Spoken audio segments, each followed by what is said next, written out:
The morning sun cast a gentle glow across the gleaming surfaces of the Interstellar Education Center as Dr. Alex Mercer prepared for the arrival of his most unusual class yet.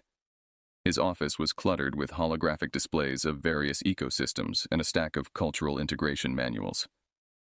The sound of a shuttle touching down drew his attention to the window, where he watched the doors open and a group of alien students step out into the Earth's atmosphere, their eyes wide with a mix of curiosity and apprehension. "Professor Mercer, they have arrived," his assistant Sarah announced as she entered his office. Alex nodded, smoothing his jacket. "Let's give them a warm welcome. Earth's first impression should be friendly, despite its reputation." Together, they walked to the reception area where the students gathered, their bodies varying in shape and size, colors ranging from the deep blue of the Nyxarians to the vibrant greens of the Folari. "Welcome to Earth, students of the Galactic Unity," Alex began, his voice steady and clear. "I am Dr. Alex Mercer, and I'll be your guide and teacher during your stay." A tall, slender student with luminous skin stepped forward. "I am Zelar of the Syrians. We have learned much about your world from the archives. It is both an honor and a challenge to be here." "Indeed, Earth can be quite challenging," Alex replied with a smile, "but it is also a world of extraordinary diversity and beauty. You will find your time here to be very educational." Another student, a stocky and rough-skinned Tormund, grunted. "We have heard stories of Earth's dangers. It is known as a Deathworld in our circles. Will you keep us safe, Dr. Mercer?" "Safety is my primary concern," Alex assured him, noticing the group's tension ease slightly. "But you must also be prepared to face Earth's realities. It's a planet that does not forgive easily." A Folari, her voice a melodious chirp, asked, "Will we be going on expeditions, Professor? I am eager to see your rainforests and oceans." "Yes, Lila. Our program includes several field trips designed to acquaint you with Earth's varied environments. Each one offers unique learning opportunities," Alex explained, enthusiasm growing in his voice. The group's curiosity seemed to build, their initial fears mingling with an emerging excitement about the adventures ahead. "As for today," Alex continued, "we'll start with a tour of this facility. Then, we'll discuss your curriculum and the precautions necessary to navigate Earth safely." The students nodded, murmuring among themselves in a flurry of alien dialects. "Now, let's begin our tour. Follow me, please," Alex said, leading the way. His eyes met Sarah's, a silent acknowledgement of the great responsibility they had undertaken. As they walked through the halls filled with Earth's flora and fauna exhibits, Alex felt a profound connection to these young minds from across the stars. This was more than an educational endeavor. It was a bridge between distant worlds, a chance to show that Earth, while dangerous, was also a place of learning and growth. The tour ended with a view of the Earth from the top floor, the planet sprawling majestically below. The students pressed against the glass, marveling at the sight. "Beautiful, isn't it?" Alex remarked, watching their awed faces. "Let's work together to understand and respect this world. Welcome to Earth, the galaxy's most vibrant classroom."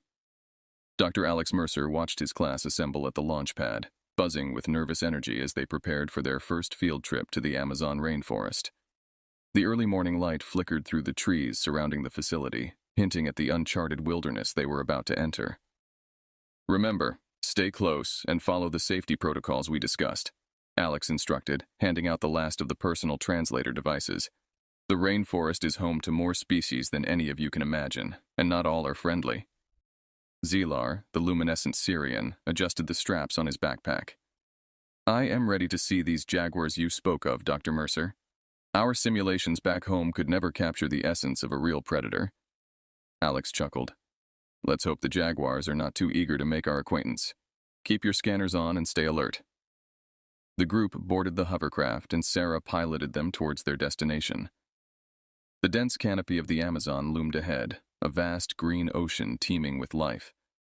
As they descended into the heart of the rainforest, the cacophony of sounds and the richness of the air overwhelmed the students. Lila, the Folari, fluttered her wings slightly, a sign of her excitement. "This air, it's so heavy and full of life," she chirped, recording her surroundings. The Tormund student, Rax, was less enthusiastic, his eyes darting around nervously. "It feels like 1,000 eyes are watching us." "They probably are," Alex said, leading them along a narrow path. "Every step here should be taken with respect. The Amazon does not tolerate carelessness." They stopped by a large tree, its trunk covered in exotic flowers. Alex took this opportunity to teach them about the symbiotic relationships in the ecosystem. As he explained, a sudden rustle in the bushes silenced them. A moment later, a capybara emerged, followed by a curious anaconda slithering in its wake. The students stepped back in unison, their devices translating Alex's calm instructions. "Stay still, it's not interested in us," he reassured them, observing the snake's behavior. The encounter passed without incident, but the tension had set in. They continued deeper into the rainforest, each sound and movement reminding them of their vulnerability. The real test came when they reached a clearing. Zilar strayed from the group, fascinated by a colorful bird perched nearby. Without warning, a jaguar pounced from the underbrush. It halted abruptly as Alex's quick intervention with a sonic repeller saved Zylar from a deadly confrontation. The group hurried back to the hovercraft, hearts racing and faces pale.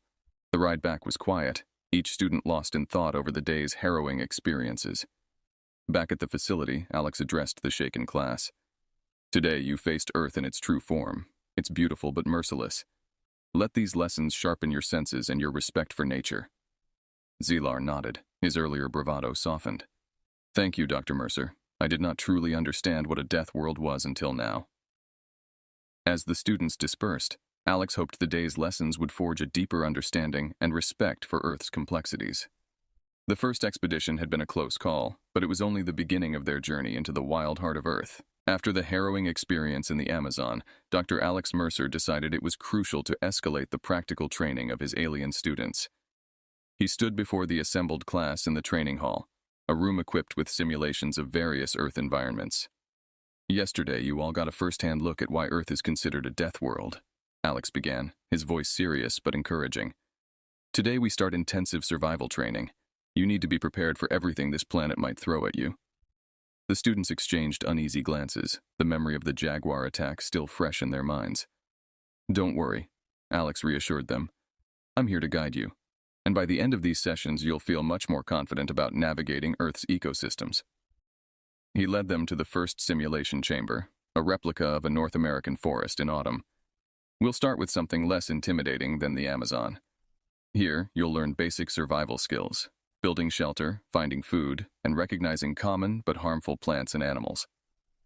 The students, clad in their protective gear, followed Alex's instructions as he demonstrated how to construct a lean-to shelter using branches and leaves. Zylar, eager to regain his confidence, took the lead in gathering materials. "Excellent work, Zylar," Alex commented, watching the Sarian arrange the branches meticulously. "Remember, a shelter is not just about keeping dry, it's about staying warm and safe from predators." Next, Alex introduced them to foraging. "Not everything that grows on Earth is safe to eat," he explained, holding up a berry. "This, for instance, is a chokeberry, safe for humans but potentially dangerous for some of your physiologies. Always check with your scanners before consuming anything." Lila, the ever-curious Valari, scanned every plant Alex pointed out, her device beeping intermittently as it identified chemical compositions and potential hazards. The session moved on to a more challenging simulation, an Earth desert environment at night. The temperature in the chamber dropped, mimicking the cold desert air. "Deserts can be just as dangerous as jungles," Alex said, wrapping a scarf around his neck. "The temperature drop at night can be fatal if you're not prepared." He showed them how to maintain body heat and navigate by the stars, a skill that fascinated Rax, the Tormund, who had only ever navigated by magnetic fields on his home planet. As the day progressed, the students grew more adept at handling the various challenges posed by the simulations. Their initial apprehension gave way to a focused determination to master the skills necessary for survival. At the end of the training, Alex gathered the group back in the main hall. "Today was about building your skills and your confidence. Earth is tough, but so are you. Always respect this planet's beauty and its dangers equally." The students responded with a newfound enthusiasm, the lessons of the day igniting a spirited chatter among them about the skills they had learned. "Dr. Mercer," Zylar approached Alex as the others headed out. "I believe I underestimated Earth. There's so much to learn here, not just about survival, but about oneself." Alex smiled, pleased with the progress. "That's the spirit, Zylar. Let's keep that curiosity alive. Tomorrow we tackle mountain terrains. Rest up, it's going to be another demanding day." As the students left the hall, energized and talking animatedly, Alex felt a deep satisfaction. Not only were they becoming equipped to face Earth's environments, But they were also bonding as a team, their diverse backgrounds uniting them in the face of Earth's relentless challenges. The morning was crisp as Dr. Alex Mercer and his students prepared for a field lesson in the Australian outback. The recent training sessions had built a palpable confidence within the group, each member eager to apply their newfound survival skills in a real-world setting. Alex, while pleased with their progress, remained vigilant, aware of the unpredictable nature of Earth's environments. Today's focus is on heat endurance and water conservation techniques. Alex briefed the group as they adjusted their hydration packs. The outback is unforgiving, and understanding how to manage your resources here is crucial. As they ventured into the arid landscape, the alien students observed the vast open spaces with a mix of awe and apprehension. The sun beat down relentlessly, casting stark shadows on the red earth. "Always stay covered and keep hydrated," Alex reminded them, leading the way to a shaded area where they would conduct a lesson on solar navigation. Just as they began to settle, an unexpected alarm sounded from one of the students' scanners. Before Alex could react, a group of radical aliens, opposed to the integration initiative, burst from behind a low ridge, armed and aggressive. "Take cover!" Alex shouted, as laser blasts seared the ground near their feet. The students, though startled, quickly recalled their survival training, scattering into strategic positions. Alex found himself ducking behind a large rock with Xylar and Lila. "Remember, stay calm. Use what you've learned about the terrain to your advantage," he instructed, peeking over the edge to assess their attackers' movements. The attackers, clearly not expecting the students to fight back, hesitated as the group began to use the environment to their advantage. Rax, using his knowledge of geology, caused a small rock slide that blocked the path of some of their pursuers. Meanwhile, Alex coordinated a plan to disarm the aggressors. "Lila, Xylar, use your scanners to find a path to flank them. Rax, keep them distracted." The students executed the plan flawlessly, their movements synchronized and effective. Lila and Xylar managed to surprise two of the attackers from behind, using non-lethal techniques Alex had taught them to neutralize the threat. After a tense few minutes, the confrontation ended with the attackers retreating, outmaneuvered and outclassed by the students they had underestimated. Alex checked on each of his students, relief washing over him as he found them unscathed. "Everyone okay?" he asked, gathering the group around him. They nodded, their faces a mixture of adrenaline and pride. "This was a real test of your training," Alex continued, his voice firm but full of pride. "You handled yourselves well, but let's be clear, our goal is to learn, not to fight. However, today you proved that you can do both if necessary." The experience bonded the students in ways that classroom lessons never could. They shared their perspectives on the encounter, discussing how each used their unique abilities to contribute to the group's defense. As they made their way back to the hovercraft, the mood was sober but empowered. The attack had shown them the reality of opposition to their mission, but it had also proved their capability to face such challenges together. "Today was unexpected, but you all showed great courage and resourcefulness," Alex said as they started their journey back to the facility. "Let's take these lessons back with us, not just about survival but about solidarity. We're in this together." Back at the facility, as they debriefed further, Alex couldn't help but feel a surge of protective pride. His students were no longer just visitors on Earth, they were survivors, each growing stronger in the face of its challenges. The attack in the Australian outback had sent ripples through the galactic unity. News of the confrontation, where Dr. Alex Mercer's class of alien students had defended themselves against a radical faction, reached the highest echelons of the interstellar community. Political tensions, simmering for months over the integration of Earth into broader cosmic affairs, now threatened to boil over. In his office, Alex reviewed the latest security updates and communications from the Unity Council. The debate over Earth's status had intensified, with various factions arguing about the risks and benefits of including such a notoriously dangerous planet. "Dr. Mercer, there are several calls from the Council waiting for you," Sarah informed him, her voice tense. "They're not happy about the incident." "I'll handle it," Alex replied, straightening his posture. "It's time we clarified our position and the value of what we're doing here." Turning on the communication console, Alex faced representatives from different alien civilizations, their holographic images flickering into existence around his desk. "Ladies and gentlemen of the Council, thank you for your prompt attention," Alex began, his tone diplomatic yet firm. "I understand the concerns raised by the recent unfortunate events. However, I must emphasize the importance of our educational mission and the invaluable lessons it offers, not only to our students, but to all members of the Unity. A Marnixian council member, known for her hardline stance, spoke up. Dr. Mercer, while we recognize your efforts, the attack underscores a significant threat that Earth poses not only to its inhabitants, but to peaceful civilizations involved with it. Alex nodded respectfully. I share your concerns about safety. Yet this incident also demonstrated the resilience and strategic capabilities our students are learning, skills that are enhanced, not hindered, by Earth's challenges. The discussion went back and forth, with various members expressing their apprehension or support. Alex defended the educational program, citing the growth he had witnessed in his students, their ability to handle complex situations, and the broader understanding they were gaining of Earth's ecological and cultural richness. Consider the broader picture, Alex urged. These students will return to their home planets not only as survivors of Earth, but as ambassadors equipped with knowledge and skills that could benefit your own security and survival strategies. As the meeting concluded, the council remained divided, but Alex had sown seeds of consideration. His communication link closed with promises of further deliberations. Looks like we've stirred up quite the storm, Dr. Mercer, Sarah remarked, glancing at the screen displaying various news feeds from across the galaxy. We may have, Alex acknowledged, staring out the window at the Earth's landscape below. But every storm brings new growth. This debate at the Council is necessary. It's time all of Unity sees Earth not just as a death world, but as a place of unparalleled training and growth. Determined to bolster his case, Alex decided to escalate the training and education program. He planned more intensive field exercises and cultural exchange sessions, aiming to showcase the comprehensive benefits of the Earth-based curriculum.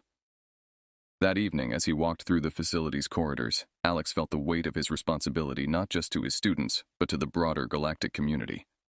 The path forward was fraught with challenges, but he was resolved to navigate it, driven by the belief in his mission and the potential of his students to bridge worlds.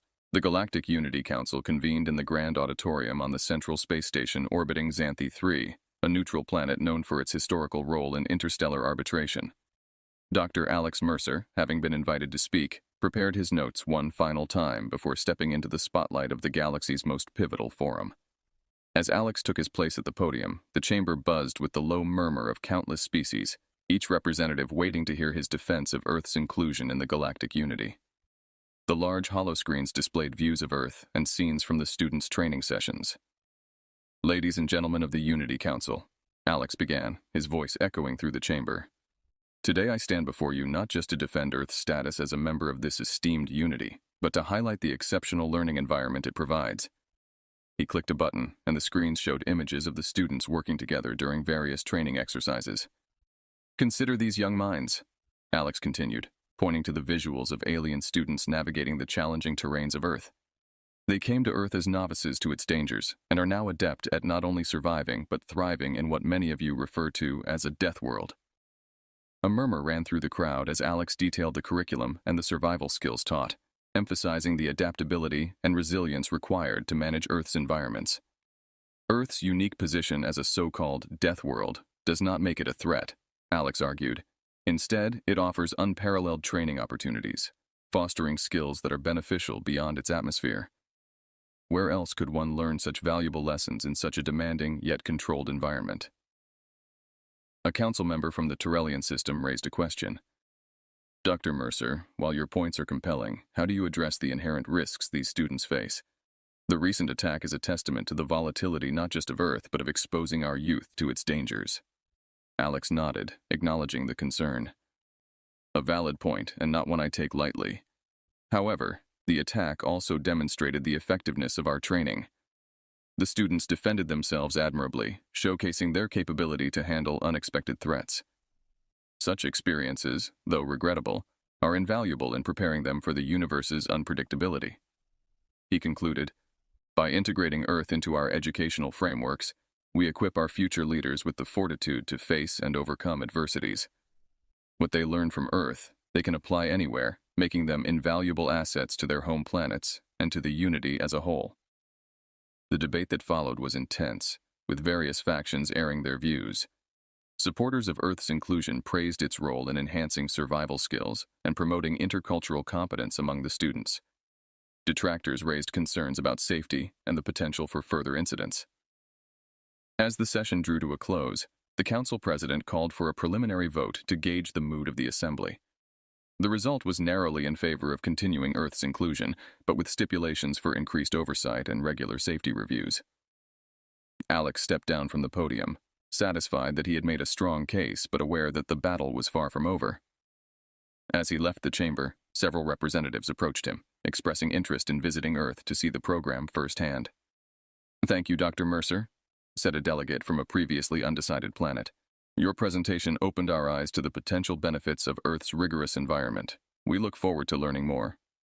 As Alex thanked the delegates, he felt a renewed sense of purpose.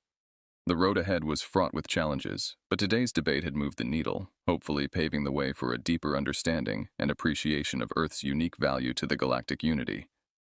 In the aftermath of the Great Debate, the galactic unity's narrow decision to continue Earth's inclusion sparked outrage among the radical factions opposing Earth's membership. These groups, feeling threatened by Earth's unpredictable nature and the growing capabilities of its interstellar students, plotted a severe course of action. Back on Earth, Dr. Alex Mercer received intelligence warnings about potential threats, but remained focused on advancing his program. He prepared for an intensive training exercise in the Rocky Mountains, unaware that it would soon turn into a real battle for survival. "Today, we'll be simulating a mountain rescue operation," Alex briefed his students, who were geared up and ready in the crisp morning air. "This exercise will test your ability to navigate difficult terrain, manage limited resources, and execute a rescue under adverse conditions." The students, now seasoned in Earth's harsh environments, approached the task with confidence. Xylar, Lila, and Rax discussed strategies, drawing on their previous experiences and the skills they had honed. However, as they ascended the mountain, the serene landscape was shattered by the whir of approaching spacecraft. Alex's heart sank as he recognized the insignia of the radical factions. They had not come for a debate. They had come for war. "Take cover and prepare for confrontation," Alex commanded as blasts from the spacecraft pelted the rocky cliffs. The students scrambled for cover, utilizing the mountain's boulders and crevices. Alex, utilizing a portable defense shield, created a temporary barrier, buying them time to regroup. "Listen up. We need to use the terrain to our advantage. Rax, lead a group to flank them from the north ridge. Xylar and Lila, you're with me to draw their fire and protect the others." The students, though frightened, moved with precision. The lessons from Earth's environments, combined with their innate abilities, made them formidable opponents. Rax, with his strong build, led his group through a narrow pass, setting up a strategic ambush. Meanwhile, Alex, Xylar, and Lila executed a series of maneuvers that confused their attackers. Lila's ability to mimic surrounding sounds created echoes that disoriented the enemy pilots, while Xylar's enhanced vision identified weak points in their armor. The battle intensified as both sides exchanged fire, but the students' adaptability and teamwork gradually turned the tide. Utilizing non-lethal tactics learned during their training, they managed to disable several enemy crafts, forcing a retreat. As the dust settled, Alex surveyed the scene, his pride in his students mixed with a deep concern for their future. "Everyone all right?" he asked, checking each student for injuries. "We're okay, thanks to you," Xylar responded, his voice steady despite the ordeal. "You've taught us well, Dr. Mercer." The group made their way back to the base camp, their bond strengthened by yet another trial by fire. Alex contacted the Galactic Unity Security Council, reporting the incident and providing evidence of the unprovoked attack. The repercussions were immediate and significant. The Unity Council, now faced with undeniable proof of the radical faction's hostility, called for urgent discussions to reinforce Earth's position and ensure the safety of its interstellar educational initiatives. Back at the facility, Alex held a debriefing session. "Today was a testament to your growth and bravery," he told his students. "You've not only learned to survive on Earth, you've learned to protect each other. No matter what comes next, remember this unity." As the students nodded in agreement, a renewed sense of determination filled the room. Earth was their crucible, forging them into not just survivors, but guardians of each other and the values they had come to embrace. The aftermath of the mountain skirmish resonated deeply within the galactic unity, sparking a renewed urgency to reassess Earth's role and the safety of its interstellar educational program. The Unity Council convened once more, this time with a significant audience from various planets tuned in, eager to witness the resolution of Earth's contentious status. Dr. Alex Mercer was invited again to speak, but this time he brought with him more than just his arguments. He brought Xylar, Lila, and Rax as representatives of their respective species and as testimonials to the efficacy and necessity of Earth's training. The council chamber was filled with a tense silence as Alex and his students took the podium. "Esteemed members of the council," Alex began, his voice clear and resolute, "what occurred on Earth was not just an attack on humans or our visitors. It was an assault on the principles of our unity." He paused, allowing his words to sink in before continuing. "Today, I have brought with me 3 of my students, each from different corners of our galaxy, who will share their experiences and the lessons they've learned from Earth. Not just about survival, but about solidarity, cooperation, and the strength derived from diversity." Xylar stepped forward, his voice steady. "On Earth, I learned more than just how to survive in a harsh environment. I learned the importance of understanding different perspectives and the power of standing united in the face of adversity." Lila followed, her melodious voice filling the chamber. "The Earth is a teacher like no other. It teaches you to be vigilant and resilient, but above all it teaches you about the fragility of life and the importance of protecting it." Finally, Rax added, "In the mountains, when we were attacked, it was not the strength of one that saved us, but the strength of all. Earth taught us that together we are formidable. Divided, we fall." The council members listened intently, moved by the earnest testimonials of the students. The debate that followed was markedly different from the previous ones. The focus shifted from the dangers of Earth to the invaluable lessons it offered and the evident growth of those who trained there. After hours of discussion, the council voted overwhelmingly in favor of continuing Earth's integration into the Unity educational programs, with increased support and security measures to safeguard all students and the integrity of the program. As the decision was announced, cheers erupted from the audience, both in the chamber and across galaxies, broadcasted live to countless viewers. Earth had proven its worth not just as a formidable environment, but as a crucible for forging interstellar unity. Back on Earth, Alex watched the celebrations with his students, a sense of accomplishment filling his heart.